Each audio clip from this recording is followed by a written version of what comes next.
Hey everyone, this is Keith Snyder from realitybasedfitness.com. And this is Patrick Ward with OptimumSportsPerformance.com. Together we also do the realitybasedfitnesspodcast.com. Today we want to talk about the kettlebell swing, a very dynamic and fun exercise to teach powerful hip extension. It's also one of the most fastest growing exercise right now for fat loss, for sports performance. It's for a lot of things.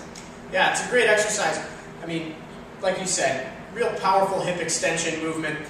The other great thing we get with this is grip. But the main thing that I like about this is for athletes or individuals where other dynamic power exercises may be contraindicated for whatever reason. For example, Olympic lifting.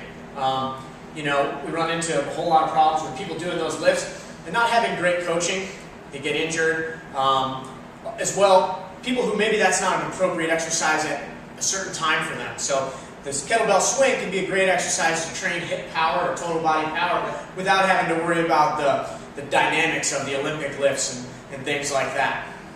True. Very, very effective. And one of the great things about it is that it's relatively easy to learn compared to, say, like a snatch or a clean with a barbell. It doesn't mean that it's necessarily easy to do. It's easy to learn, but Or less effective. Doesn't mean that it's less effective. Exactly. So there's a lot of things that we see with people doing the kettlebell swing that would make it less effective, less efficient, and just less safe. And we want to go over some key tips and points that are going to make you more effective in using the kettlebell swing. So first thing we need to understand is that the kettlebell swing is not a quad movement. So Patrick is going to go ahead and pick this up.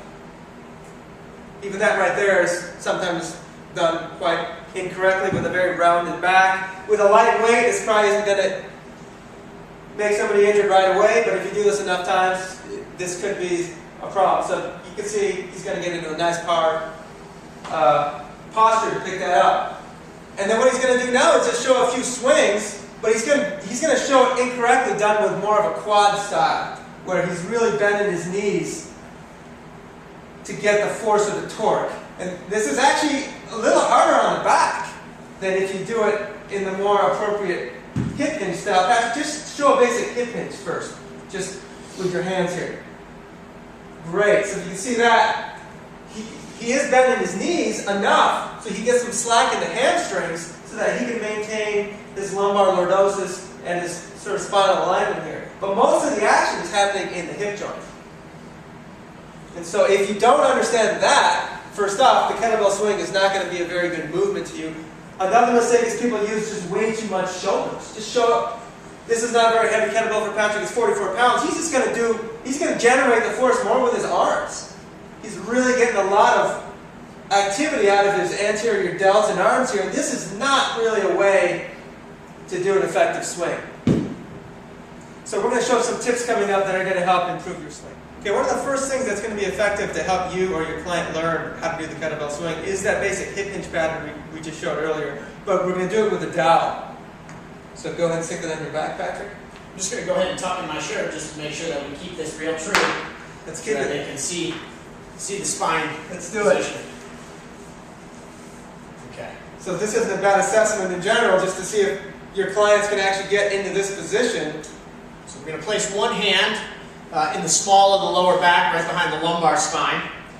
And the other hand is going to go right up in that cervical curve. And the goal here is to hinge at the hips and maintain the 3 points of contact. The back of the head, the upper back of the thoracic spine, and the sacrum right at the bottom of the spine there. So he's going to just bend his knees enough now so he has some slack in his hamstring so he can maintain that curve like we mentioned earlier. And this is actually a very good dynamic warm-up to do before you do your deadlifting patterns, your swing pattern. The swing pattern would be much more of in the deadlift family between sort of a hip dominant or a quad dominant. And it's also strengthening the hip flexors, the iliacus, the psoas, teaching you to get into that nice neutral alignment. Neutral being a good spine curve when your hip is flexed. We can make this a little more specific to the swing by having him go against the wall. We're going to bring the wall to him instead.